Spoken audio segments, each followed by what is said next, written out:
Good morning, good afternoon, good evening. It's Jennifer Oliver O'Connell. As the Girl Turns, and you are in my orbit. I have here with me today Ben Swann. Ben Swann is an investigative journalist, many years of journalistic experience.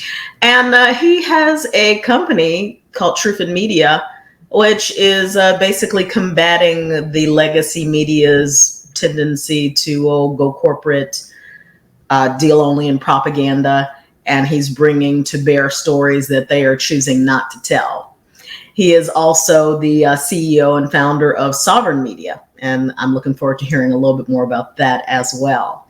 Ben, thank you so much for joining me today. Jennifer, thanks for having me on. Wonderful. Please tell me a little bit more about how you went from, working for one of the legacy outlets to moving into your own company. Yeah, absolutely. I spent over 20 years working for legacy media, whether it was working for Fox stations, NBC stations, CBS here in Atlanta, where I am right now, was my last stop in that particular vein.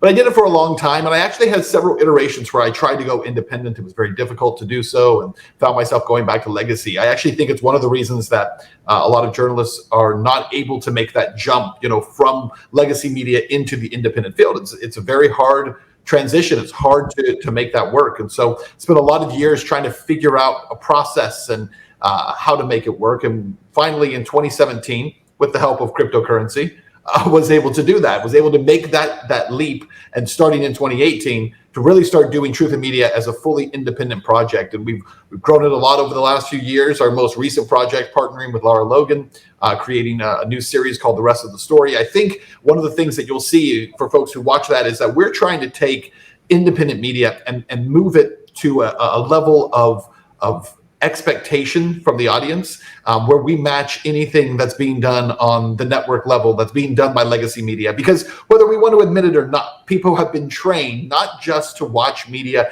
and consume media that they agree with, but also that looks a certain way, that has a certain feel to it. If it doesn't look that way, people will look at it and say, well, I can't really trust it, can I?